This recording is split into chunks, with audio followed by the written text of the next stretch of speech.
Yo, what's going on, everyone? It's Brian and Jim here with Drink a Beer and Play a Game, and welcome to another episode of the Power Hour podcast. Yes, hello, everyone. Welcome to another episode of the Power Hour. Thank you for joining us tonight. If you're watching on YouTube, iTunes, or Spotify, make sure to head on over to all the different platforms. Give us follows, give us likes, leave some comments on what you're about to hear. Anything you can do will help the page. We appreciate it. Bri. Jim. Right. Can we cut the BS for a second? Yes. And can you let me see a beer in your hands real quick? I got a beer. You got fancy beer? This beer. Okay. I got a fancy beer. No bullshitting tonight. Listen, Jim. Right. Tonight is a celebration. That's why I want you to crush an entire beer right now. Because you know what? You deserve it. So I need you. This is a little too much of a thick boy to just crush right now, and too expensive. That's why I was hoping it was gonna be like you had a Keystone or a Coors. Like I have Coors ready. Something. I can go get a Coors right now. All right, Chambers, you got a proper beer in your hands because, you know what? I'm gonna just open it up. Tell the folks, why are we celebrating tonight, Jim? Right, it is the end of an era for this podcast. Brian, we have had us a few arcs on this show. A few recurring things that have happened, like the Keystone Stone Brewing lawsuit, the Polymega development, Dylan Mo goddamn Vaney, even the never-ending well of limited runs fuck-ups. But Brian, the one that's lasted, you would say the longest, wouldn't you? It's been a story for the ages, some would say. Some would call this be like the Cody Rhodes story, getting back to WrestleMania. Good analogy. I was going to go with like Homer's Odyssey and the Iliad, but shit. Keeping it topical. Yes, it's over, Brian. The Tetris 99 arc is over for the show. It finally fucking happened. Oh, Jim, you know what? I am so envious. I can only imagine the elation and joy you must have felt. Like the weight of the world coming off your shoulders. Well, so it happened last night as I was playing. We're recording this on Monday the 24th. And, I was sitting there playing. My wife was putting my daughter to bed. And I'm playing a couple of games. And I'm, doing all right. Most of the games, I'm in, the top 15. A couple are in the 60s. But, bullshit happens. But a couple of them, I'm I don't know. I'm not trying that hard. And I'm, hitting, top 10, top 15. And, she's in the shower. I'm all right, one more time. And it's going, and it's going and going. And there's ups and downs. There's near falls and then recoveries, just left and right. And all of a sudden, I'm man, all of a sudden it gets to the point where it's insanely fast. And I'm all right, shit's real. And it's that, it probably would have only lasted 30 seconds to a full minute each time. But, you're just in a zone where, just nothing's happening. It's almost like a weird quiet. Where it's just, you and I was I have to be one of the last few left. And then, I heard one guy get eliminated. And I was oh, fuck, this is still going. So I didn't know what place I was in. So that must have been the third place guy. And then it was another minute of just back and forth with this fuck. Until eventually, just silence. Everything stops. The medals just start running in. And my jaw drops. I was huh? Oh? Did you let one of your classic Jim? Yes! No, it wasn't that. Because like we said, Jim wasn't going to have pure elation or joy. Bri, it's over. It's over. Did you literally just drop the switch out of your hands? Almost. I literally sat there for a good 15, 20 seconds just sitting there with my mouth open, just looking at the screen. Just did it finally happen? Is it over? Is my pain over? Brian, 513 games played. Time inside the app, 55 hours or more in real time. 40,048 lines fucking cleared. Total in-game play time of 38 hours, 5 minutes, and 28 seconds. That does include 6 team games, and I won one because I just needed something at one point at one of my lowest lows. Team mode sucks too because 10 people play it and the rest of it's just bots or it automatically goes away. No one plays that shit. But yes, it is my second longest played game on my Switch. And thank you, Brian, for coming up today with the percentage, the win percentage I have. You know what? It's not. Brian, you might not know this. The people at home might not know this, but 1 out of 513 is a 0.11, or is a 0.001949 win percentage. Beautiful. Pretty solid. It's great. Solid. It's wonderful. Jim, tonight is about you, and this was a win. Listen, I've been friends with you a long time, and I've seen all your most important cherries be popped throughout our friendship. And I don't know if this is the one I'm most proud of. It might be. It's right up there, Jim. It might legitimately be the third best night of my life. Birth of my daughter 1, wedding night 2. This might be 3. I can't think of much better. I mean, it was unexpected. It was like you said. It just kind of happened. Now, right, it was the hero's journey, coming in full of piss and vinegar, a cocky little shithead, ready to take on the world, eating slice after slice, 512 slices of humble pie over the course of 5 goddamn years. Okay, so lowest you of lows, for yourself. looking up strategies, looking up tips, trying to see if there's anything I'm doing wrong that I can be doing better. I just had to get good. Watching you flaunt effortlessly, win after win after win, throwing it in my face, left and right. I never realized the stats page until you showed me that, and I did look up mine. But it's not about me tonight. It's all about James. Right, just for the curious, just for those who aren't total shit dicks at this. Let's hear your stats, Brian. Let me pull it back up. Let's give people an image of the struggle that was the life of Jimmy, which is, you could be extrapolating that for most things in my life, really. All right, so I played 610 games. I had 12 wins. My most KOs were 15. And what was the other thing you gave? In game time? Yeah, where's that at?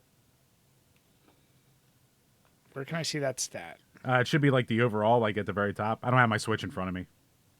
So maybe the all page? Let's see. You can cut this out as you look this up. 45 hours? 45 hours. Wow. So you actually played more than I did. Well, yeah, I played total games with 610. Well, yeah, I heard that too. I was like, wait, what the fuck? You actually played more than me? Yeah, we knew that because I got my wins I think I got my wins in under 100 games. Like, actually very low. It was probably, I think it took me about 30 games to get, like, my first win. And then, it was just it became the game of, like, oh, well, let's see how many I can go. And then I took my very long hiatus, came back when you started doing it again. And yeah, I think that's been it. And, every once in a while I'll pick it up. That's honestly probably the only game I actively play. My son plays more on my Switch than I do. But you know what, Jim? Once again, not about me. It's about you. This is the important night. Now, here's a question. Is there any itching part of you that wants to play anymore? Or do you think you are absolutely done with the game? I might try to do the Invictus mode that you only get for winning the normal mode. I might dig around with that, but it's not going to be the obsession or the heartbreak. It'll be like, let me dig around with this. And it's funny, what do you call it? Like, people in Discord are like, yay! And then, like, C's like, congratulations, but I'm also kind of sad it's over. And I'm like, oh, don't worry. I can just start a brand new one. Brian, I still have F-Zero 99 to go through. I beat Pac-Man 99. I beat Mario 35. I finally beat fucking Tetris. So, Brian, we can just start this train all over again. Jim, I just hope you've learned your lesson. Just don't start talking shit before you start winning. Learn it the hard way. As hard as humanly possible, I learned it the hard way. Well, congrats, everyone watching. I want you to comment below. Congratulations, Chambers, Cambers, Wambers, Bambers. You finally did it. I'm proud of you. And, yeah, it's one of those things, right? You enjoy the journey, not the victory. It's all life's about the journey, Jim. It's like when Dusty Rhodes was going after the title in NWA. Everyone loved the run to the title. And when he had it was like, okay. He would lose it within like 3 months back to the heel. Yeah. Right, I'm giving it back to the heel. I'm starting a new one. Shawn Michaels' ascent to getting his childhood dream. It was all about the ascent. And then once he got it, it was a good run. But any major title, you're like, meh, okay. It was all right. You got it. 6 months later, people were cheering for the heel Sid Vicious to win in Madison Square Garden. They're a little sick of it. It run its course. You know, he had to lose some things, come back even stronger. But yeah, it is. It is. Right? Could you say that I lost my smile for a while? Oh, Jim, I think I could even put some dates to when that smile was lost. Don't. I'm not saying anything. I did. Did I say anything? I'm not saying nothing. I'm just saying. But here's the deal. Do you have any players so? Legitimately, I will say, finishing Fallout 3, even though it was like going back through it, it was so long. There is that little bit like when you finish something that you go, it's a sigh of relief, but there's a little sadness. It's like if you decide to rewatch a show and a series, you enjoy it, and then when you're done, you're like, what's next? Yeah, there is that little bit of emptiness. I mean, luckily, I've already said, all right, F-Zero's turn, but there was that little feeling where it's just like, man, this was that monkey on my back for 5 goddamn years. What now? What's now? What's left?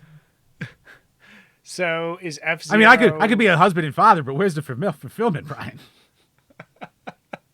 Is F-Zero, would you say it's as hard as Tetris? I mean, I've only played maybe like 10, 15 games total. So, I mean, I think I had like one top 10 or top 20. Like, I'm sure that was just a fluke and beginner's luck. So, I'm going to have to really learn the things of it. And it's going to be that thing with Tetris where like all the casuals who are interested in it are probably gone by now. So now it's just all hardcore players. Hardcores. Hey, how many...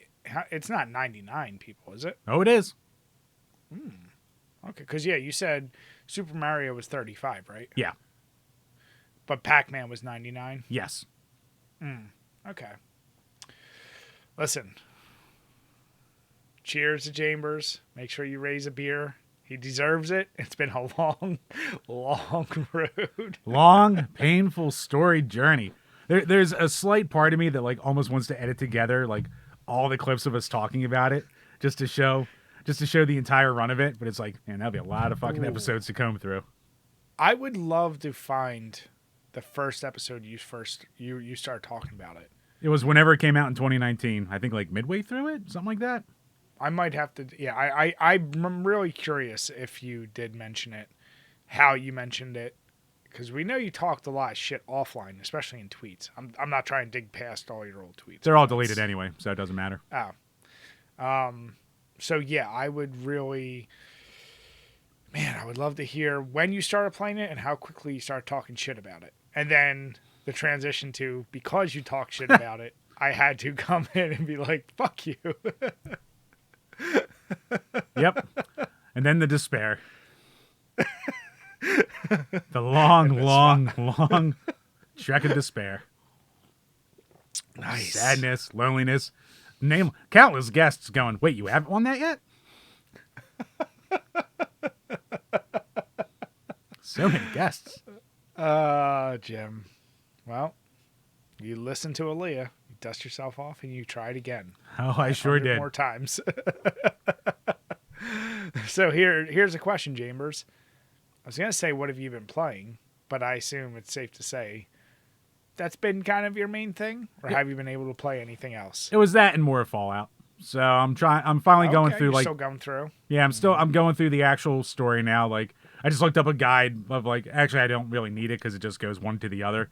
So as long as I just follow this one mission tree, I'll get through the story. So, like, yeah, I'm like over 35 hours or some shit into it at this point. So, by the time I'm done, I'll be over 50. That'll be a good enough run. Even though there'll be so much more to like do and to touch in that game. Now, I know you, and you've said I was having more fun with the side quests. Like I kind of wish I could just go back to dicking around because dicking around's way more fun than like the actual story. But I'm still telling you that's what you should be doing. And I know you just want to get it done, but other than our Patreon reviews, you don't need there's no other games you need to play. No, you there should isn't. Just enjoy yourself. Maybe I'll go back to enjoy myself, but I want to beat the story before I can like feel like I can move on to the Patreon games. Just let me beat the story first, and then I can go back dicking around after. Okay. All right, I'm gonna smash this goddamn beer real quick. Yeah, smash it away. So here's my question. You can give a Chambers nod. Have you done any customization really, like with weapons, with your bases? Weapons, yeah. I've been doing a lot of like weapon upgrading and the Jimmy's You not a got good to get jugger. ready for this weekend, Jim. Oh God, Brian, I am When we ready. I have a metric fuck ton of liquid IV. I have my bottle of milk thistle. I'm ready to go. Jimmy's liver will be prepared. What is going to be your secret snack of choice that you think is going to heal you this time? I don't fucking. At this point, I should just eat styrofoam. I think like no food seems to help. I just need. I don't know what. Wood? Maybe wood. Do we just go to straight liquor? Do we avoid beer? Right? Do I just eat bugs? Do I eat bugs for protein and let the globalists win? Is that what I do, Brian? Were they right the whole time? They took down Alex Jones. InfoWars is gone. They're too powerful, Brian. I should just give in. Damn it, Jim. But yeah, while you finish that beer, yeah, this past week has been uncharacteristically like I don't think I played. I played maybe an hour of Fallout 4 and a little more of that crime. Was it Crime Cleaners? So, I can't remember the fucking name to save my life. Like I said, really fun game. Just this week's been crazy hectic for me. So, unfortunately, haven't had any time. It's one of these weeks where I really want to get time to do it. I just haven't had it. So, similar to you, I'm going through Fallout 4 again, enjoying the shit out of it. But, yeah, I'm kind of swapped places with you. Just haven't been able to game for shit this week. So, hoping to turn that around. We'll see. As you're watching this video, and I know we talked about it, we did just today release a Dragon Ball Z tier list. So, haven't seen hate yet. I'm waiting for the hate. It's always a slow reach for the haters to really discover and say, these guys are fucking idiots. Not in the YouTube comments yet. Good old Spliff Calvin on Twitter was like, this is an abomination.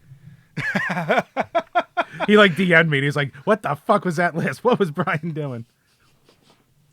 Hey, you know, we had someone agreeing with me on YouTube that, hey, if you were going to base it on looks, I wasn't far off. It's not terrible. So They far, gave most you of shit about- the hate's coming to me for my bad Vegeta picture, which I accept. Why for all the you can look up literally murals around the world of fucking Goku in all of his fucking forms, but finding one good picture of Vegeta in all his forms, it isn't just like a goddamn unlookable mess. So I gave up and I just put a picture of Vegeta, and he didn't get the respect he deserves, and it's my goddamn fault. I accept it. Fine. I could have done the littlest bit of editing, but fine. Well, as I said in that video, and I've told you, obviously I really enjoy that. I have a whole shit ton of tiers I want to do with Chambers.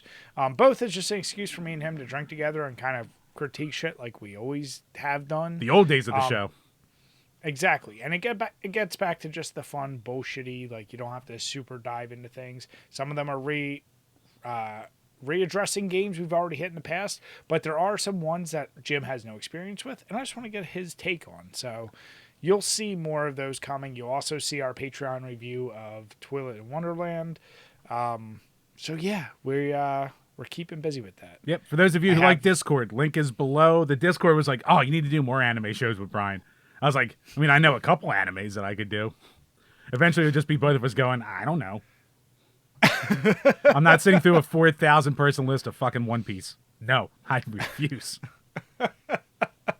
Listen, and we've said this before. If somebody out there, if you have a tier list you want us to do, throw it our way. We'll take a look at it. Like, you know, I'm always willing to look at stuff. Let's put it that way. So if you already have one, throw it our way. I'll throw that out there. We're dabblers. We dabble. So, Chambers, to celebrate, I know you just crushed your Coors, which you needed to. What's your fancy beer tonight? Well, Brian, coming to us from good old North Carolina, from the Burial Brewing Company, this is the Garden of Earthly Delights, a barrel-aged golden sour ale with carrots, coconut, curry spices, and vanilla bean. So it's tough to see with all this glare, but like, all the Burial beer has like all these really ornate, super crazy like art styles on all their labels.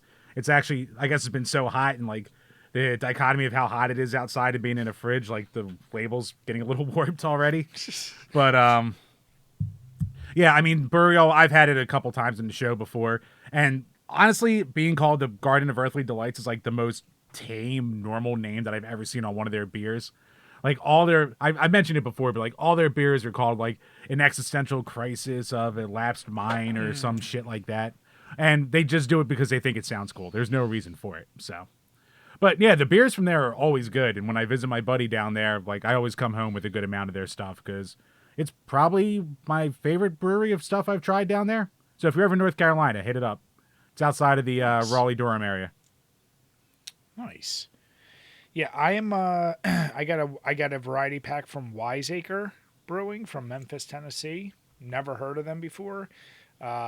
It was one of the rarities that you don't see in enough craft breweries, which is it's a variety pack of lagers.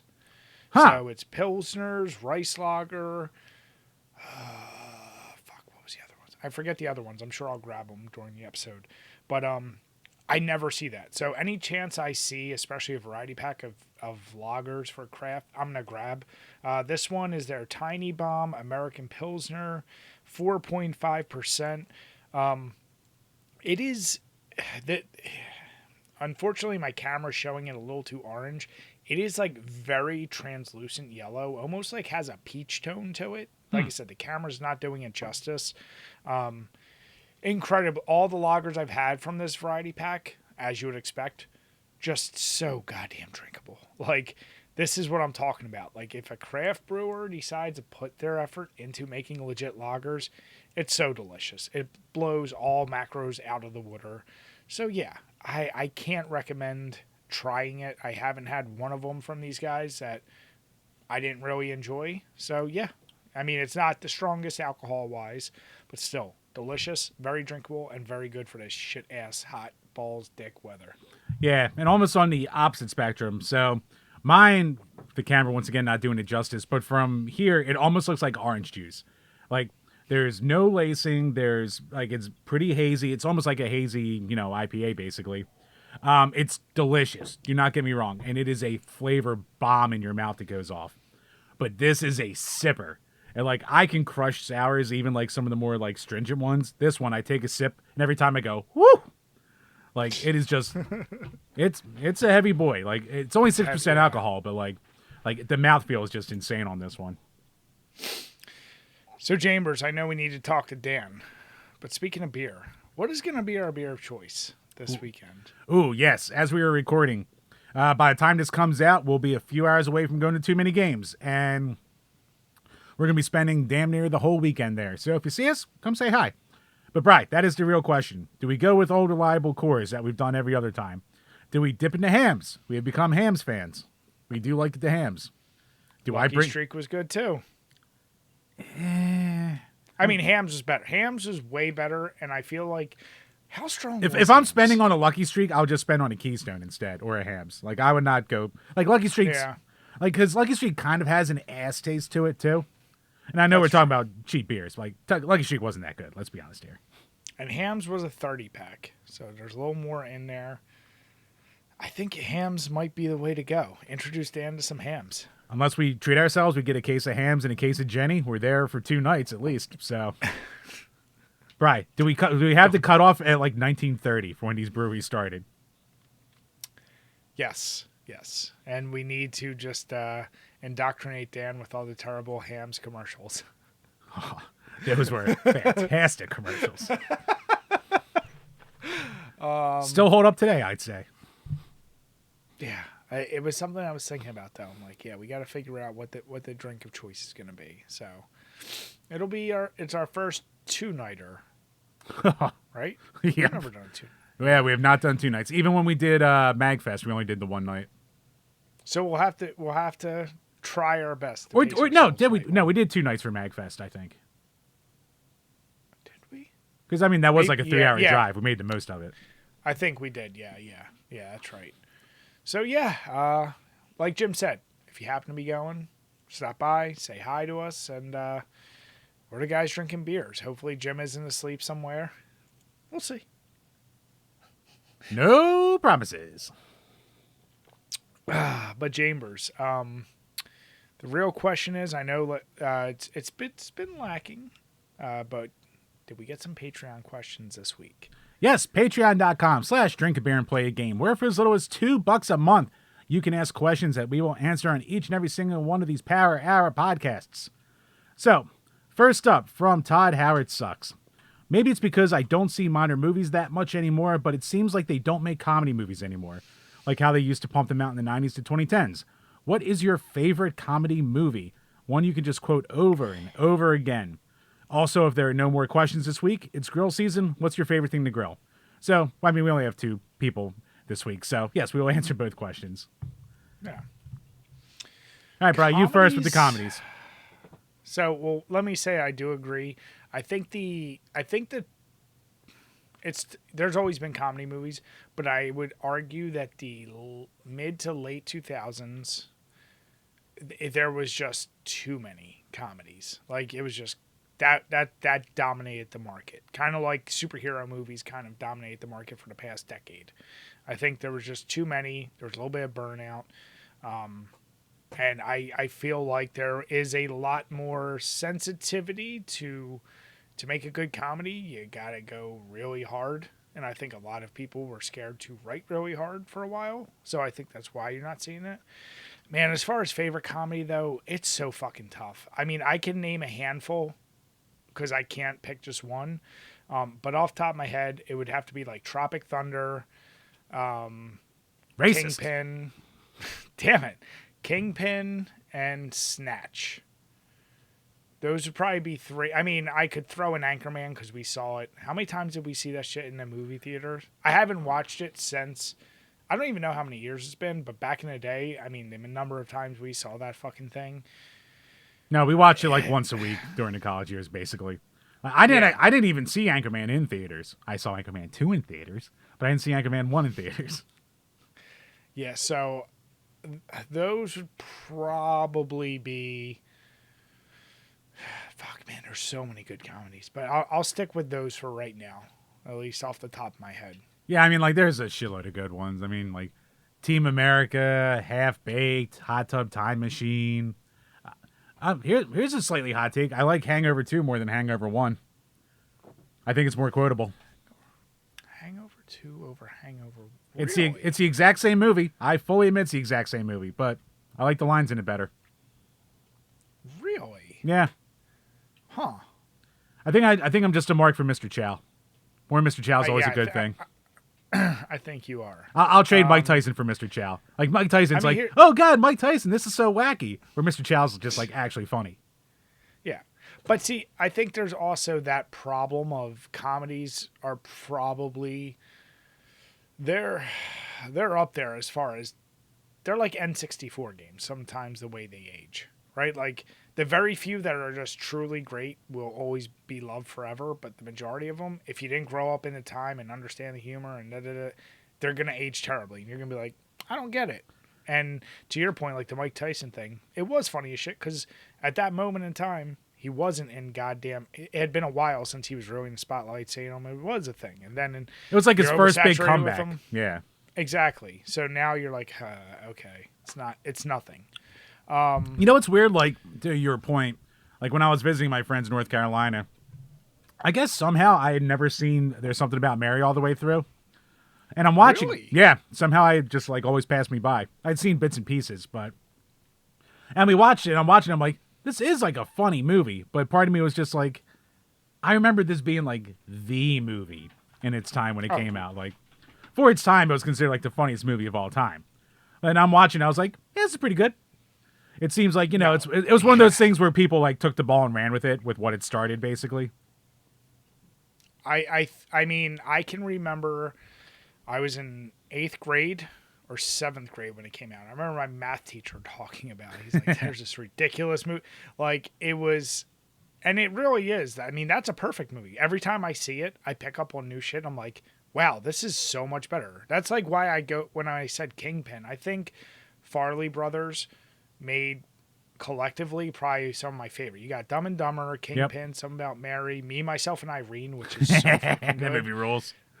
Fucking, I even like Shallow Hal. What else did it do? I mean, just those alone. You're like, they put out some really, really good things. But yeah, to the original what started to question. I'm trying to think of a recent comedy, meaning the last 5 years that I've seen that I went, that's fucking hilarious. There's been ones I went, ha, like there's been moments, but to think of a movie I've legit laughed through, I'm like struggling to think of like an actual comedy I've watched in the last couple years.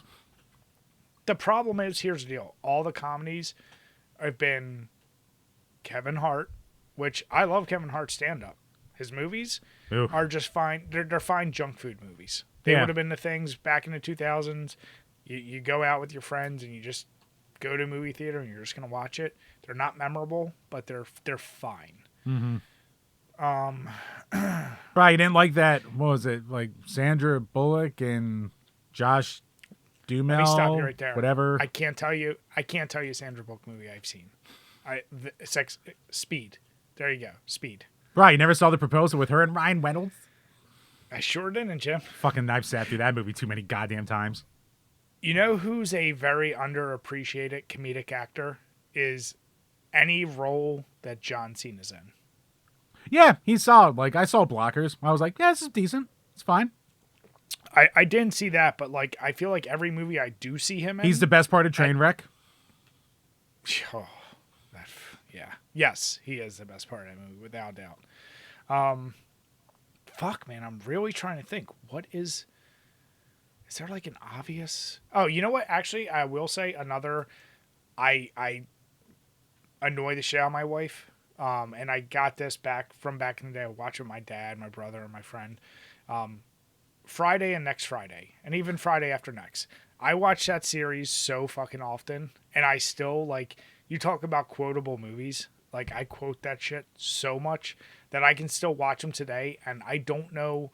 That's a movie where I think I like Next Friday better than the original Friday. And even Friday After Next with Cat Williams, before he went completely batshit crazy, he was hilarious. Terry Crews, like, yeah, that movie's, that's up there too. Yep, solid choices. But yeah, I mean, I think just between like the politics of today and COVID and all that crap, that like comedy got murdered from that shit. Well, that's what I'm saying. The sensitivity of folks today, like, you gotta be you can't make a comedy without being really offensive. And can't have Frank and Beans anymore. That's for goddamn sure. And that's why they can't be remembered. You know, like it's. I think you'll see a return to that, but yeah, right now comedy's kind of a blah. I think if you're gonna have comedy, you're gonna go to shows, skits, or just stand up. It's gonna be one of those. Yeah, basically. Yeah.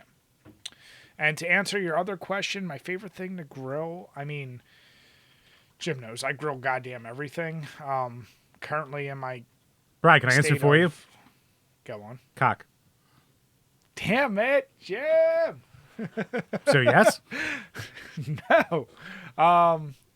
I smoke more now. So I would put brisket Cock? or damn it, Jim. That's your answer. That's not my answer. Because burgers and hot dogs are boring. Chicken's fine. Steak is fine. But yeah, I appreciate smoking brisket or ribs or something that takes a little more time and effort that you really like. You're either going to royally fuck up or do really, really well. So that's kind of my go-to. I like to do some smoking, but I don't have any. I don't have a smoker to do it. So my little cheapy grill won't do the job. It would be murdered basically. But yeah, I like chicken and steak the most right now. I mean, I feel like accomplished if I don't like make super dry chicken, but also don't kill people. It's a very fine line to kind of have to walk with that. And steak, you know, steak. Somehow I cook steak better than I do like burgers. Like burgers, it's either fucking red or a hockey puck. Like I just, for some reason, I just fuck it up. But like a steak, somehow I can kind of nail it, and I can even make different, you know, doneness for different people. So yeah, that seems to work a little better for me. Yeah. I will say I do get an enjoyment out of, and Jim's been over enough, when I do big cookouts, if I have multiple grills going, multiple things going, and I do giant quantities. And to Jim's point, you're not food poisoning and you're not drying out the meat. If you can do that, I like doing that. Yeah, Bry's a bit of a multitasker. I'll give him that. when he makes his like fucking seafood bakes, it's goddamn crazy. Oh, yeah. This year we'll probably be returning to that. So, yeah. Ah, mamma But mia. now I'll add in some smoke shit too now. But yeah, no, I do love growing. I will say that. But I enjoy cooking in general. Next up from Questions. Yep, next up from Burn Retinas. Would you rather watch nothing but pure flicks Christian movies for a year, or every movie based on an SNL skit on a loop for 6 months? Oh God! Speaking about the would you rather's, fucking. What's pure flick? So I think that's just like a Christian, probably like a movie streaming service, Christian service. I did not know that was a thing. Based on SNL skits. So you know what? I am a sucker for the early ones. Night at the Roxbury, Ladies Man. Why am I blanking? Ladies What are Man. some other? You go to the Ladies Man before like Wayne's World. That was my knowledge of SNL didn't really start till Will Ferrell. Like I know about older ones, but I can't say I know what movies were skits based on that. Like was Airheads based on a skit? No, Oh. but like Was SNL movies. Which Like, Adam Sandler movies were skits, if any? I don't think any of his movies were based on SNL shit. Ah. Yeah, I mean, So yeah, what you other had stuff movies are like really skits. It's Pat, Coneheads, Night at the Roxbury, Blues Brothers. Fucking It's Pat. Oh my god, it's been so long since I've seen that movie. Have you sat through that movie? I sat through that fucking movie. I've sat through that movie. It's quite the movie. It is a movie that exists. I still love Coneheads. I'm going to defend it. Oh, I love Coneheads. Fucking Snarf the Garthak. Here's the deal. Just based on what we just said, I'm going to go with those because I don't know what Christian movies are or just pure whatever. Oh, Christ. All right, we got Superstar, which I never saw. MacGruber, which I hear is like decent, but it was after I was done. Fucking... What else? Stuart Saves His Family. I forgot they made a movie around Stuart Smalley, so did not see that I either. don't know who that is. The guy who was like, I'm good enough, I'm smart enough, and gosh darn it, people like me. Oh. From the early 90s, Al Franken, those bits. Yeah. I mean, at this point, I'm shocked we didn't get like a fucking Church Lady movie. We're getting those movies. I would still, you know what? Because I have some in there that I liked or still like, and I haven't seen in a while. I'm sure they aged terribly. But yeah, I would go with the SNL. That would be my... Maybe because we were talking about comedies and as stupid as these were, I also would appreciate a good stupid comedy. I'll say that. Don't take yourself too serious. Yeah, true. I mean, yeah, I'd go with SNL movies too. Like, some of them are fine, and some of them are pretty good, and some of them can be complete shit, but I'm not sitting through that many Christian movies. Right. You can only watch God's Not Dead with Kevin Sorbo so many times. All right. Perfect's perfect, but what can you do? Don't you dare besmirch Hercules like that, you son of a bitch. Where God's Not Dead too? Huh? God's Not Dead or whatever. Goddamn Hercules, his toy with his little gauntlets that I had to super glue on because they kept falling off. God, those toys were so annoying. Couldn't do anything right. Kick-ass. Yeah. I like that question now. Good question. Right. Did you have him play with your Robin Hood Prince of Thieves starring Kevin Costner toys? Did I? Come on. Are you going to ask me next if I also had the Beetlejuice characters as all bad guys? Of course I did. Well, of course. Yeah. Everyone had Beetlejuice. I still have the football guy who has his ass turned into a monster. Of course I do. Oh, the 90s. Yep, that wraps up the questions for this week. So once again, thank you to everyone out there for all the support. Head on over to Patreon. Make sure to get those questions in.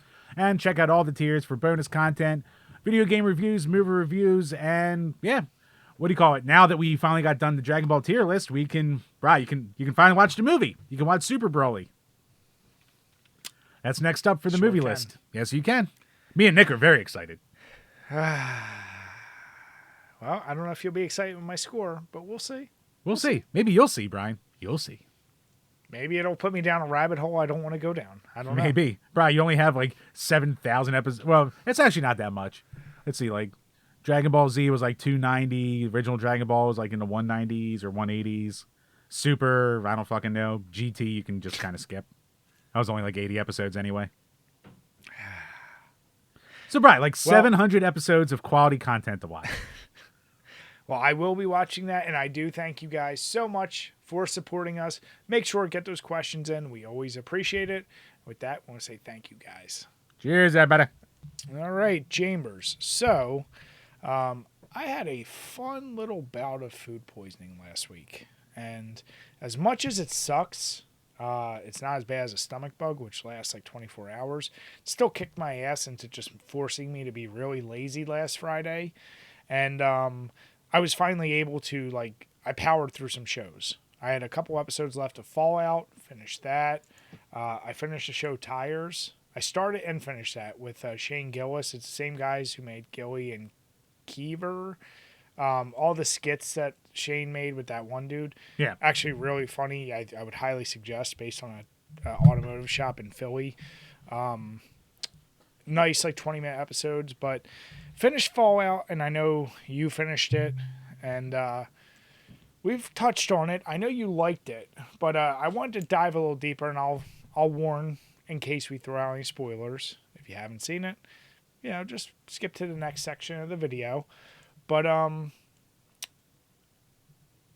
you happy that they are trying to just make season 2 now go right into New Vegas? Or are you kind of is it forcing too much too soon? I mean, so it's funny, I kind of missed, as I was watching the show, I watched it before I really got heavy into Fallout 4. So, a lot of the references were lost on me. I was like, it seems like a Fallout universe. But as I was going through, the game now, I'm like, oh, they took that from here. Oh, they took that from here. That kind of thing. So, I mean, I guess it makes sense to jump from, one game to another, basically, and with the settings. I'm fine with it because they already crammed so much into the first season. It seems like they could have stretched that out and let some shit breathe, but they were also just kind of fuck, throw everything in there, do it. It's funny because they threw a lot in there, and they based a lot of it, obviously, on the first game, with it being California. They even threw the little thing in there. He's like, hey, our water chip's bad.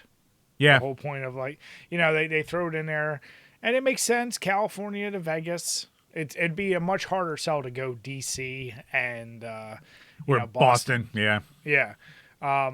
Which I'm sure will be either a continuation or its own spinoff of Fallout East Coast. But it's funny because they covered a lot, but the only really big crazy creature they showed was something that the Alguai? Knowledge. No. That big guppy thing with all the fingers coming out. Oh, the Zaxxotl, or however you say that shit. Yeah. Yeah, Axolotl. So the closest thing I would say they hit that from was actually Fallout 76 and some of the creatures you see in that one. Okay. But it begged a question. Yes, we saw a dead arm of a super mutant. And yes, we saw the skull of a Deathclaw as he's going to New Vegas. But those are the kind of, when I think Fallout, those are two of the most iconic. They hit rad roaches, ghouls. But yeah, they left out some, I would say the biggest ones. I would definitely love to see super mutants in the next one, and I don't want them to be how they are kind of treated in the Bethesda era, where they're just the big grunty bad guys. In the earlier Fallouts, there were I know in the later ones there's a handful of smart and good super mutants, but in the early ones they could just be their own race of normal, a normal race, just mutated, and you have your good ones and your bad ones. I would like to see more of that kind of dichotomy in there than just it's the same as ghouls, right? Ghouls are 90% zombies, but then even in Fallout 3 there's a whole underworld section where they're just normal, trying to live whatever. Yeah. There's a lot of things tied to that. So similarly, I also, what? I love Walter Goggins. I want his character always. Brian? Walton Goggins, not Walter. Whatever. Get it? Right, you bitch. You will not besmirch the name of Walton Goggins around me. A man who hits it out of the park in everything he touches. Well, let's be honest, especially his Tarantino roles, he's kind of one-dimensional, and we know what his type is. And he knocks it out of the park. But hey, you look at him on The Shield, in Sons of Anarchy, I hear that show. What is it? Vice Principals or Principals, whatever it's called. I never saw it. I got to watch that now. I didn't watch it, but yeah, I know what you're talking about. Yeah. All right, but here's my thing. Does no wrong. How do you feel about this weird thing of like ghouls in this thing have like Wolverine-esque healing abilities? A little weird. A little bit. Like I was kind of like, oh, that's what they're doing with these guys. Like I guess in a way it kind of makes sense if you're no, it still doesn't because they're just supposed to be like feral, falling apart things. They're just humans that overly radiate it, and they're mindless. And yes, there were smart ones, but they're also some of the kind of easiest enemies. That's why you would need like 20 of them to group up on you, and you'd be like, shit. Yeah. But, yeah, like even, once again, I'm really warning you for spoilers. That dude that's like the Brotherhood of Night who gets tricked into drinking the potion, and now he's a ghoul. Yeah. And his foot just like magically heals. You're like, what? Yeah, but I mean, you're also going by Fallout universe shit where it's like, a stim pack can heal like any wound instantly like that. So it's kind of weird that like. But like, yeah, making him a ghoul is a thing. Like the thing I kind of liked was one of the perks. I didn't hate it. I'll say I didn't like hate that change. I was just like, huh, okay. Yeah, and it's not even hating it. I'm just kind of like, it's an interesting character choice, and I guess to keep him, they really just wanted him to have a tie to the old time to now. How could he survive? Make him a ghoul. I get it. Yeah. But yeah, like this like superhero-esqueness of him. Like he's taking on all the knights in their armor, and he's like killing them all. And they had to throw in the explanation. Yeah, I know about that one weak point in each of these. You're like, okay, like I get it. And yeah, he was a sharpshooter even when he was still human and all that shit. So it's like, okay. They're covering their bases for sure. I mean, we are watching like a Fallout like show, so I'm not trying to base it in any kind of reality. So like, I can suspend my disbelief with a lot of shit when it comes to this. Yeah, well, that's my question to you. Like the main at first the main bad woman who somehow like they didn't explain how she lived for 200 years. And it wasn't revealed till later, and you're like, well, she's not a ghoul. And then you do get the reveal, which I appreciate. You know what? Like, oh, that was the thing. I think they kind of twisted around, which is like the vaults were split up between all the major corporations. Yeah. Which in the game, it was always just Vault Tech, but the Vault Tech did all crazy fucking... Like, they covered, like, a lot of the crazier experiments. Like, what if we pump drugs in this one and do this? Like, right. I did like that Easter egg. But I kind of like that moment of, like... I mean, that's kind of more of this, like, overall Fallout lore more than an Easter egg. Yeah, well, no, but what I'm saying is I like that they covered that, but now they turned it to this, like, Illuminati New World Order, like the corporations all have split up all the vaults, so now they can compete against each other. And they showed like the face. What's a guy with the mustache? The Tesla guy from RoccoW. RoccoW. I know what you're talking about. All the different things in there. Yeah. So, like I said, I love it. I'm just like, okay, so now they're gonna have Vegas. Where can you take it if you're now following that logic?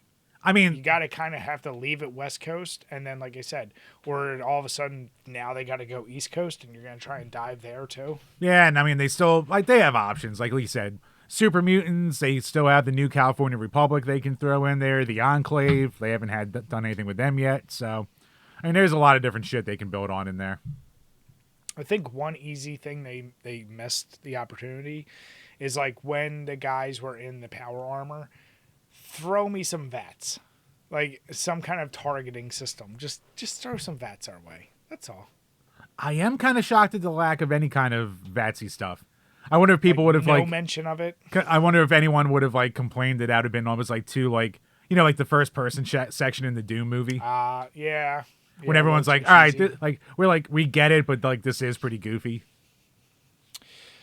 That's but also in my power fear. armor, it would have made sense though. So I don't know. Yeah, and it's like, how are they going to handle super mutants and Deathclaws? Like the super mutant dead arm you saw was just a prosthetic. Do you just have people do they finally take the time, do mostly prosthetic and touch up with CGI, or is it just going to be a CGI mess fest? That's what I'm fearful of. Yeah, I hope they keep it practical with the super mutants. Like, I mean, they did a good job with the the finger mouth monster thing. Even though it's obviously phony, but I was like, all right, it fit in the world. It looked good enough. Yeah, and there was moments of practical when like they were really close up. If they were fighting, like when they're like half in its mouth, like they used something real there for a moment. But then obviously every other shot, I get it. If they go to New Vegas though, man, if they want to try and capture all 4 factions, so they're gonna have to basically be like skip right to the ghoul and the chick are at New Vegas, because you can't waste time back other than trying to figure out they're getting Maximus over there. Like, if you're gonna develop all 4 factions and you're gonna dive down that road, you got to, because how many episodes are there? 8, 8 or 10, something like that. Yeah, you're gonna have to, or you're gonna end up doing a rush job. I don't know. It's gonna be interesting. Yeah, especially with Caesar's Legion and Mr. House and all that kind of shit. That again is a lot to fit in. So yeah, I don't know. Yeah. I mean, they probably just have to keep it simple like they did with season 1 too, which is fine. Just introduce something new, but keep it simple again. Did you find it entertaining of the over the topness, like with the dialogue of like the dude fucking the chickens and how he was acting? And even like Maximus is like, you gonna make my cock explode now? Yes, like, yes. You know what? I did. I loved it. I was all in. You liked it? Yeah, it's like the opposite of like that little teaser section that when they all first met each other that everyone got all angry about. Yeah. Yeah, but it's like when you watch the full episode, like it made sense with the whole world and everything that was going on. With her especially. Yeah. Especially with her. Yeah. So no, I was fine with it. I liked it. I liked how goofy it was. Like, Maximus was raised basically in a weird cult. So you know what? It makes sense he would talk like that. What's her face was I can't remember the main girl's name, but Lucy, thank you. Yeah, like she was raised in a fucking in a vault. That's what a vault person would sound like for one of those real like rah rah America 50s nostalgia kind of vaults. It all made sense to me. I wonder, so they created the vaults in the show for this first season. They made them all unique, and obviously in the lore there is only 100, and so I forget how many vaults there actually are. So I wonder now, since they're going to specifically New Vegas, are they actually going to be referencing the vaults from the game? You'd hope so. That's what I'm more curious. Because New Vegas had the one vault where everyone was named Gary, right? No, that was 3. That was 3. Okay. Yeah. Now obviously each game had unique. The one I think stands out to me is the one where it's like everyone kind of turned to those plant creatures. Oh yeah. Like it's like the overgrowth and shit.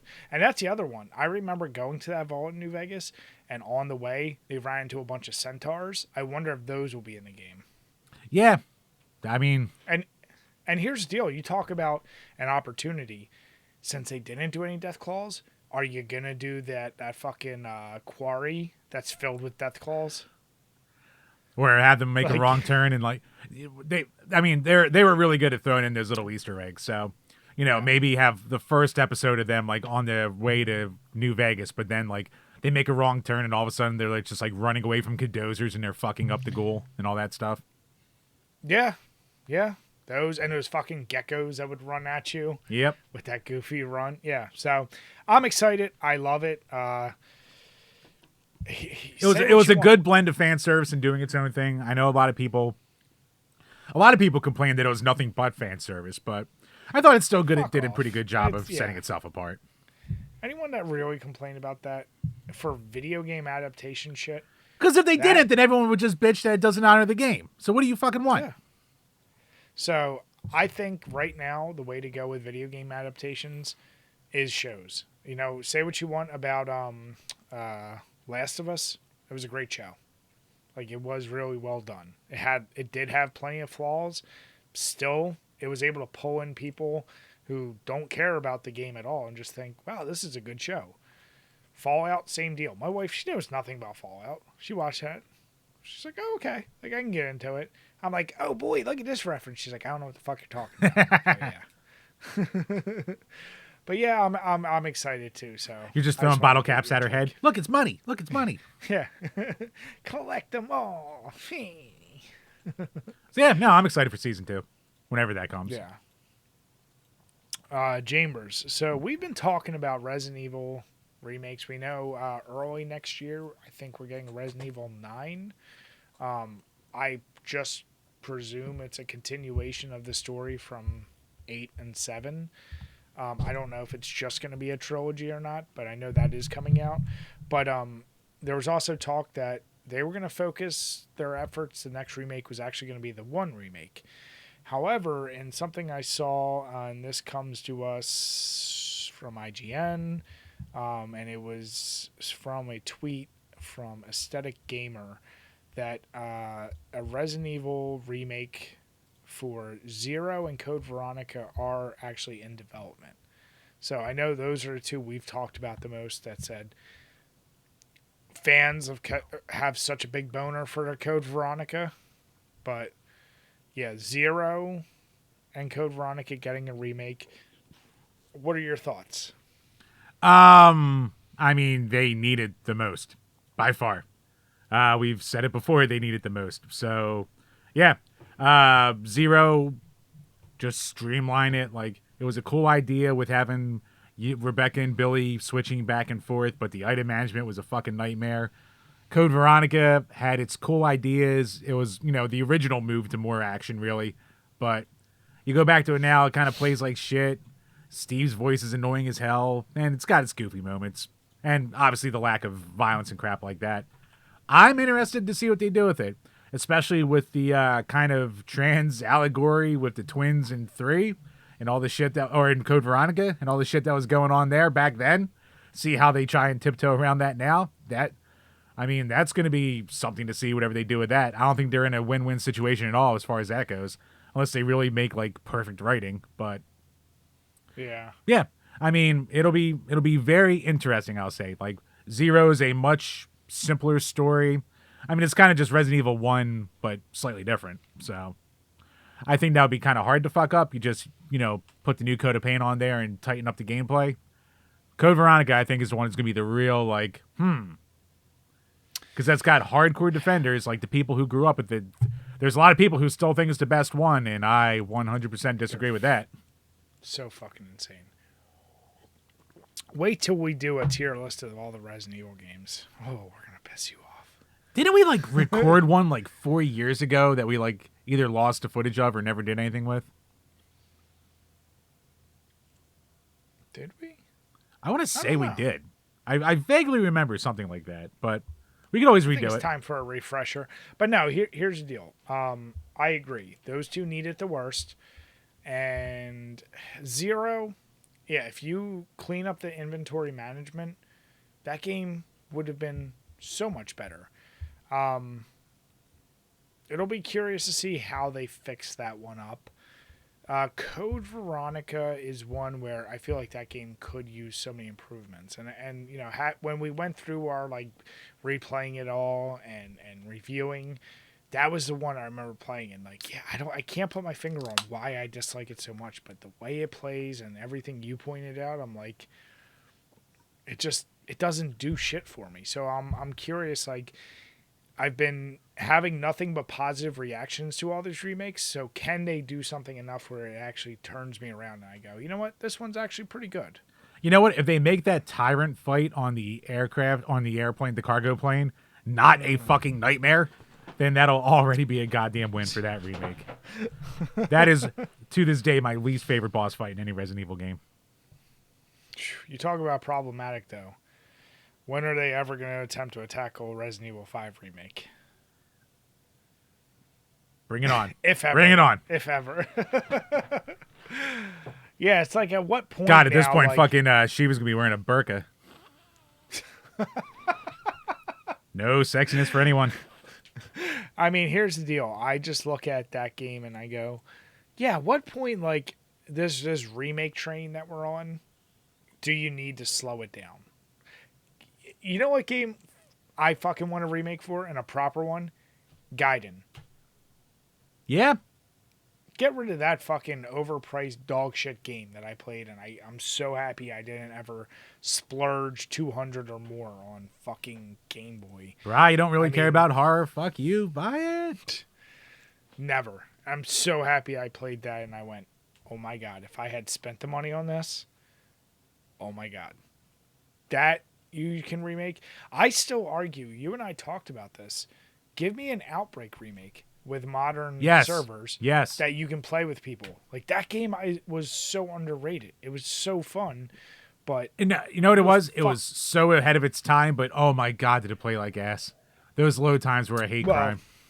Yeah. It killed it. That and trying to get anyone who could have done it back then. Who had a PlayStation modem and a copy of the game. Yeah. And internet to play it. Yeah, so you know what? Those Outbreak games, perfect. Put it in a modern engine, keep the story the same, just allow you to multiplayer. It's just such an obvious win. It's kind of shocking with like the last 7 years of like the battle royale and asymmetric kind of thing that they never tried to bring that back. Wasn't like the one like side game for one of the remakes ish? They made like two Outbreak. of them. One of them was Resistance. Where like you could be the bad guys, you could be the good guys, but it was kind of very much like Outbreak, where there was normal enemies but there was a mastermind controlling shit. That fell apart. And then there was one where it was kind of just team based. It would so each one would have kind of a tanky, like either Nemesis, X, Wesker, but then others were just regular, and it was like a shooter / slasher. Was that Operation Raccoon team. City? No, it was something else. It was another side mission. I forget. It was like RE Verse or something. One of them was called Resistance. One of them was RE Verse. And neither of them did well. And I tried playing the one where you could play as a mastermind. And I remember like 4 games in a row, I would go in there and like, I was going against mastermind. I was like level 100. And like within 2 steps, I was dead. It was like... so crazy that we were like, oh, this isn't fun at all. And the load times, you talk about waiting for a server, holy fuck. So yeah, those were nightmares. But yeah, I respect they keep the single player going strong, but if you're going to dive into it, I'd rather see those before you see some shit like Revelations or Revelations 2. Yeah, I don't think they need Revelations 2 needs it more, but I don't think they need that coat of paint yet. You know, I think we've talked about this. Just like people are like really defensive of Code Veronica, I found this weird sect of people who actually really like Revelations 2. Yeah, and so did I. Me up a fucking wall. I don't get it. What? Like masterpiece. I love that game. Love the control. Love so much about it. 2, dog shit beyond dog shit with story, gameplay, and everything. The fuck are you guys talking about? I try to understand people's point of view. I don't get it with that game at all. It has to be like they were there when it was first happening and they were really looking forward to like every episode that was releasing as it was releasing. That's all I can think, because like what from that game stood out at all ever. And I'm a huge Barry Burton fan, but fuck, he couldn't even save that shit. Yeah, he was like the best part of that game, but even then it was like, ugh. But to your point, yeah, that I don't want to see remakes of those. Give me Outbreak when you finish. Don't go to 5 and 6. They do not need remakes now. Don't touch them. It's gonna happen. And then what? Are we gonna go right to 7, which is like a couple years old at this point? Yes. I don't like it, Jim. I don't like it. No. But I accept it. Then they can remake 2 again in like another like 7 years. For real. The That's 2 my remake. like, and the infinite cycle continues. That honestly, that's my fear with 1. You already have 1. You have 1 remake, and now you're gonna have 1 remake. Like whatever you're gonna fucking call it. You're like, I mean, it is funny that like the original remake of 1 came out only 5 years after the original. And it felt like such a step up, where like this is going to be 25 years. I think it's 25 because they hit 23, 24. Yeah, that over 20 years like after the fact, and it's going to be like we're still kind of saying, do we really need it though? I still argue. I go back to 1 pretty regularly, and even I liked a little just like HD retextures or remakes or refinish. I don't even want to call it a remake. A refinish of the remake, just like a little bit cleaner graph. Yeah, remaster. I like those. I'm fine with that. I don't need a full re-engine build of 1. Of course, I would love it, and I'd play the shit out of it, but that game still holds up today. Control, looks, sound, 0 problems with it. It just doesn't need it. These other games we're talking about, like, yeah, once you hit 5, I even thought 4 was a little rush, but that was their cash cow game always. So you knew they were going to do it when they saw success of 2 and 3. Yep. So we'll see, but I just wanted to throw it out there. I saw this getting reported on. We'll see if they actually deliver on this. I don't know. I'll buy it all up, though, because I'm a Resident Evil mark through and through, and I admit it. Yep. Yes, you are. Right. Buy Gaiden. Jim, Complete buy the set. it for me at too many games. Fuck you. I got other things to buy. Jim, just buy me that and the Vectrex. No, I gotta buy whores. Damn it. Use your Tetris 99 charm. Hey, ladies, look what I did. Hey, ladies, you want to see a T-spin? Because I still can't do them. My favorite is when you explain that to me. You're like, you're fucking winning without doing T-spins. What the hell? I was like, what the fuck is a You're like, what's a T-spin? I still never did one real T-spin. I apparently did like 26 mini T-spins and never did it trying. Just panicking. Wait, is that in your stats? Yeah. I'm going to check right now. Go ahead. Because I need to see if I accidentally did a T-spin and didn't realize what it was. Knowing you and your bullshit, you probably did. When you say total T-spins, I did 89. Wait, actual T-spins? Well, there's T-spin singles. Yeah. Oh, wait, actual. So T-spins, I did 10. Mini T-spins, I did 70. Singles 4, doubles 5, and then total T-spins 89. Blew my ass out of the water there. I still don't know what the fucking T-spin is. Fucking backdoor assing your way into goddamn success, you motherfucker.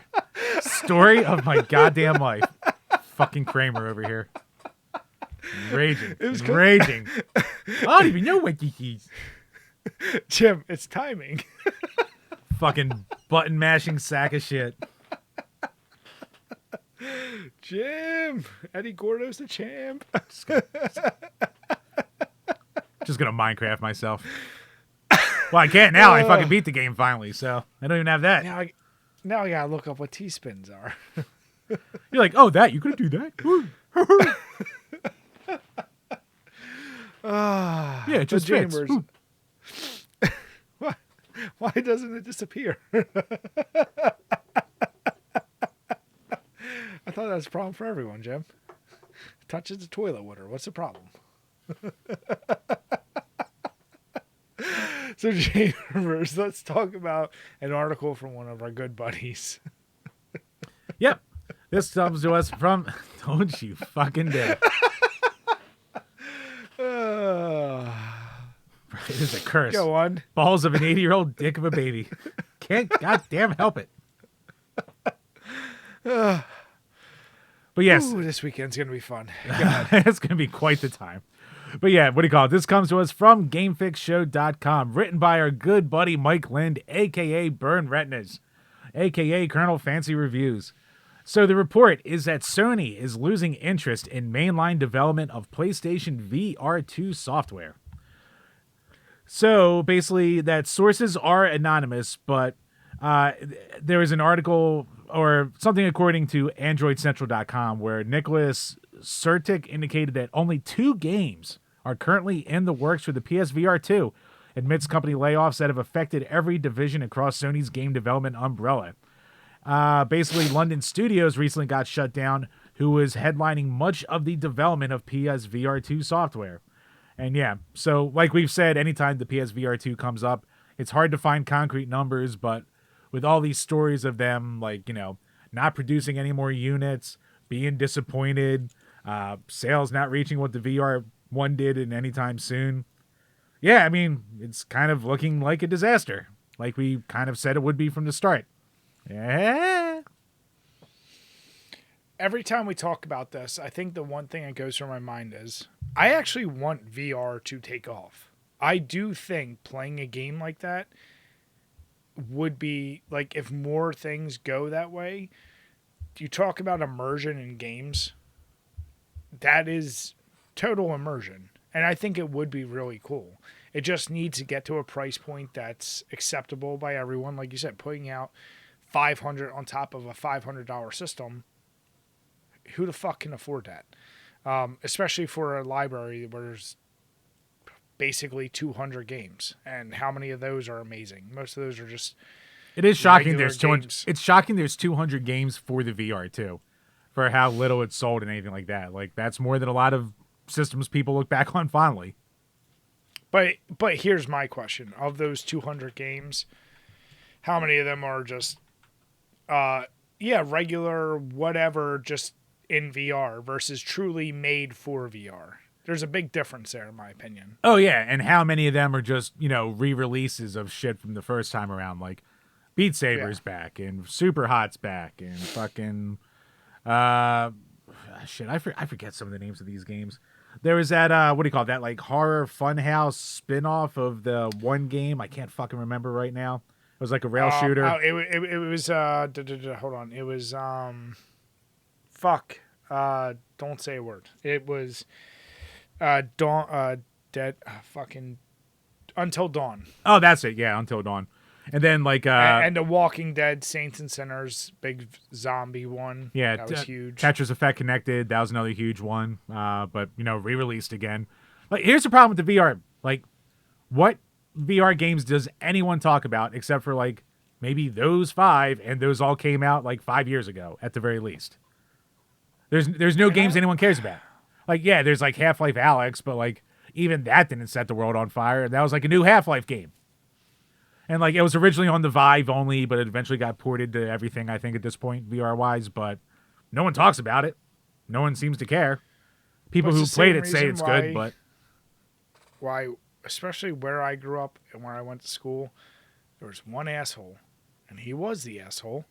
And surprise, surprise, he was the only kid I ever knew in my entire life growing up who had a Neo Geo, and he would talk about that and the games available.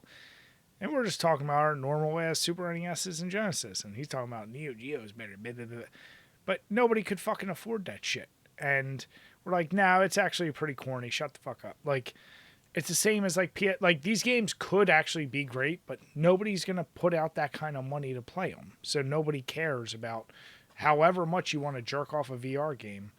I don't give two shits because I'm not going to put out another $500 for a system and then $70 for a game. That's insane. $500 for a system, and then $500 for the headset, and then $70 for a game. Good luck with that. Yeah. I mean, we talked about it last week with that adapter for PC. Like, that'll help, but I mean, the MetaQuest basically runs the entire goddamn VR world at this point. Niche as it still is, it's all about the fucking Oculus MetaQuest, basically. And listen, as you and I said, the interesting thing about our generation is I feel like we are still very willing to adapt to new technology if it's going to be pretty cool or interesting. I'm very much of the opinion, like, if you make VR kind of the thing, I would totally get a headset, and I would play it, and I would probably enjoy shit on it. I think that would be a really fun way. There's something to just picking up a controller, or even you with, like, your Switch, but honestly, if they just made it accessible at a price point that's reasonable, like, maybe that's the next step for something. We talk about like crazy gimmicky shit Nintendo could do. Instead of releasing a console, just do a headset of Nintendo games, and that's their like peripheral, and that's their thing. They could get away with some shit like that, and assholes would pay for it out the ass, and that would be it. Really, Brian? The assholes would pay out the ass, huh? Yeah. Brian, the walking thesaurus. Well, what else are assholes going to pay out of? They can't pay out of their dicks. They're assholes. Dicks you also see, Jim, from Team America. I brought it up. I should know the lines. I know the words. I know things. But yeah. But I mean, you're grumpy, and I know you don't like you said you got to get yourself a PC, and I respect that you say you're going to become a PC gamer. But I also know you. There's a convenience factor, setting up factor, all those things. I am lazy. If this got to a price point where the next console like automatically came with VR, do you see yourself actually strapping on the headset and playing? I mean, if it came with it, I would, but like I'm not going to go out of my way for it. Right. It needs the porn. It just needs to embrace it. It needs to make it immersive. Like Isn't old that Call of already Duty. a thing? I mean, it's there, but it's not like if it was really there, it would be really there. Everyone would be talking about it, Brian. It would be a game changer. Isn't the problem also there's too many like the Gooners would proprietary? The Gooners would rise up, Brian. Like, so we're talking about the PSVR stuff, but isn't there still Oculus and then there's Oculus, there's PSVR, there's Android shit. Like, isn't there just too many proprietary that only do like little thing? If you had one that could just do it all, then everyone would probably do VR. I mean, that's like kind of what Oculus does now as far as VR goes. Yeah. I mean, the Android shit was just like plopping your smartphone in a visor and it actually was kind of cool. Like a buddy of mine had it. Like it's a fun little goof, but like it's nothing you use more than like twice, really. And like I see those VR headsets for Android phones at thrift stores all the goddamn time. Like everyone went, well, that's kind of cool, and then all right, bye. Like I don't care anymore. So what do you think's gonna take off quicker, VR shit, or what were those things that Google glasses that make everything AR or V? Was it AR or VR? We talked about it with augmented reality and like how yeah, what the fuck were those called? Who was it? Was it Super Nintendo who was telling us about? Like, I think it was somebody Nick. was telling us about it. Yeah, there was a Google Glass from like years ago, and then like last year Apple came out with like that big fucking headset thing, or like big visor, douchey looking thing, almost like Cyclops visor looking thing, to like augment your reality and make a heads up display around you, and it was like $1,200 or some shit. And I've never something that was crazy. Oh, they're called smart glasses. Yeah, and a lot of companies have it. Like there's RoccoW, Ray-Ban, like, and they're smart glasses because they basically tie into your phone and auto project what your screen on your phone would be, but instead it comes through your glasses and you're seeing it in front of you. Is that something you would get into? Do you think? No, that's the last thing I need. My face is in my phone too much as is. I don't need it. That's my point. You're already there. I need to escape it sometimes. Even I need to escape sometimes. But you know that's not going to happen. Just let me pretend like I can escape sometimes. Yeah, I'm not saying you should escape. I'm just saying there's reality and then there's not. Let's put it this way. What's scarier for you at this point? If you leave the house and your phone's not on you or your wallet? Oh, phone by far. Exactly. I mean, that's a crazy statement, but it's where we are. True. Yep. How terrified are you if you don't have your Switch or your phone on you and you go for a shit? I mean, I never take my Switch with me because I'm not a goddamn animal, but my phone... You are a goddamn animal. We've established this. Shouldn't be on my phone, though. Oh God. That's, by the way, I love that right there. There might have been some pantsless waddles to get the phone, Brian. There's been some in the past. Will be some in the future, I'm sure. That, by the way, that is the statement that I do love, is that mentality. You're like, I can't get it on my Switch, but the phone that I use all day long, hold up against my face, do other things with, that I'm fine taking absolutely everywhere. But the Switch that I play for a few hours, I can't bring that in the bathroom. Right. Because somehow that gets things my phone won't. Exactly. Phones are made with poops in mind. The Switch wasn't. It's evolution of technology, Brian. Go with the times. Yeah, we will have the link. We want you to make sure you check out this article from our buddy. But I like how back in the day, my best friend would have a Game Boy Advance, like, just sitting in their bathroom. And anytime I'd be pooping at his house, I would just pick up his Game Boy Advance off the toilet and start playing it, not thinking a goddamn thing of it. But now I'm like, I can't bring my Switch in here. Because well, we noticed that when you lost your smile, a lot of things changed for you. God. It's called a callback, Jim. But I disavow. You just have your priorities very fucked up. That's yes. all I'll say. Always have, always will. You should be playing your Switch while you're pooping. That's what it was made for at the end of the day. No, Brian, That's all I need is my milk thistle and to have this weekend away in too many games. That's all I need. All right, so then predictions. Do you have your eye out for anything in particular you're looking to get? Nope. While we're there. Nope. No. So is there something, okay, even if you're not particularly searching for it, what do you think's a guaranteed that if you see it there, you probably want to pick it up? I don't know. Like, is it more just the price point of stuff, or is it like you truly don't have is there a Genesis or 32X, like some game that because you're pretty set with River Raid shit, unless there's a River Raid version, I'm sure that you haven't seen. Oh, if I see one I haven't seen, I'm probably going to pick it up as long as it's not like $200. Yeah. But like, how many games are you away from 32X being finished? Oh, I'm like halfway there, but like anything I don't have at this point costs way too much. So I'm not doing that. Like, price is definitely a thing at this point. Like, sure. Most of the prices, I'm like, I'm not, I can't even justify, like, before I could justify spending like a decent amount just to play it once maybe and put it on the wall in the shelf. But like nowadays I look at the price, I'm like, I can't even remotely justify that unless it's something that like I've always like insanely just wanted, but I can't think of anything I want that bad anymore. Is there... So there's no like white whale game out there that you're like, if I see, like, I really like, not saying it's going to be a crazy amount. Let's just say it's under 100, but maybe floating near there. That if you're like, wow, I finally see this game closed in box, pretty decent condition. I might, for under 100, that might be like the one game I buy all weekend. But if I see something like that, I could go for that.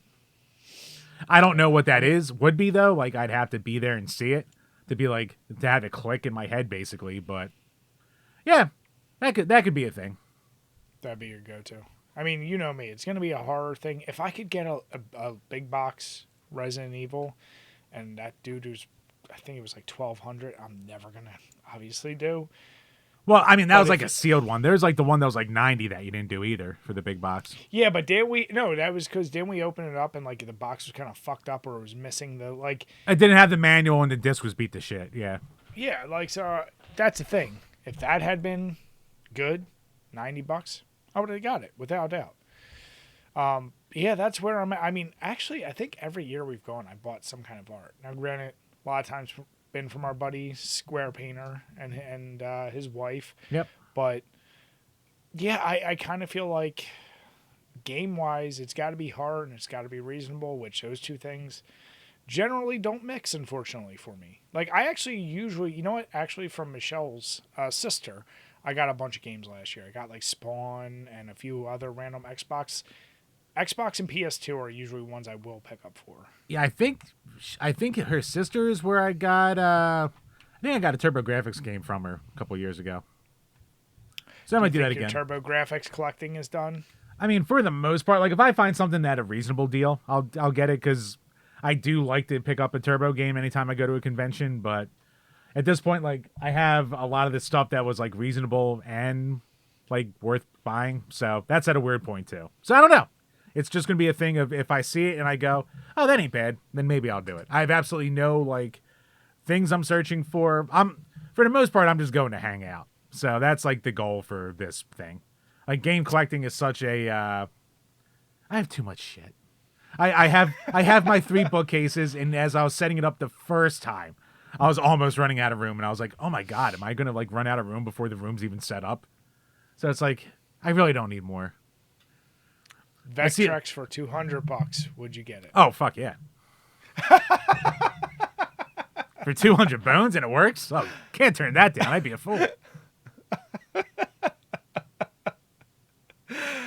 Yeah. I will say, aside from our usual hangout, just check. I did see there's a panel, and I think it's some of the original actors from Resident Evil 1. That's going to be on Friday. Yes. Yes, they are. So I will definitely, that's one, I think it's at like 5 o'clock. That I have full intention of going to. But yeah, other than that, it'll be for us to hang, chill, and see where the night takes us. Oh boy. With that, Chambers, how did that North Carolina beer treat you?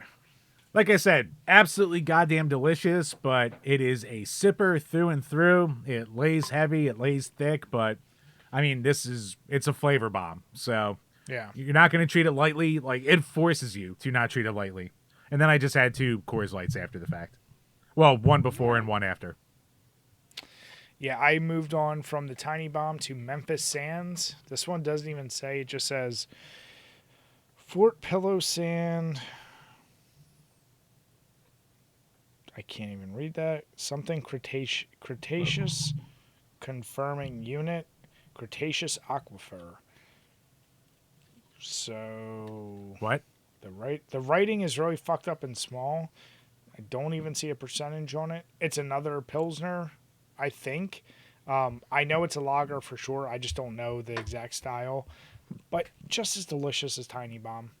So, once again, if you ever come across the Wiseacre variety pack of lagers, highly, highly recommend it. They are delicious, go down easy, and a unique style. So, with that, everyone, we want to say thank you all so much for listening and watching. If you're watching on YouTube, please make sure you subscribe, hit the like, leave us a comment, and hit the notification bell so you can see when we release our shorts and our videos.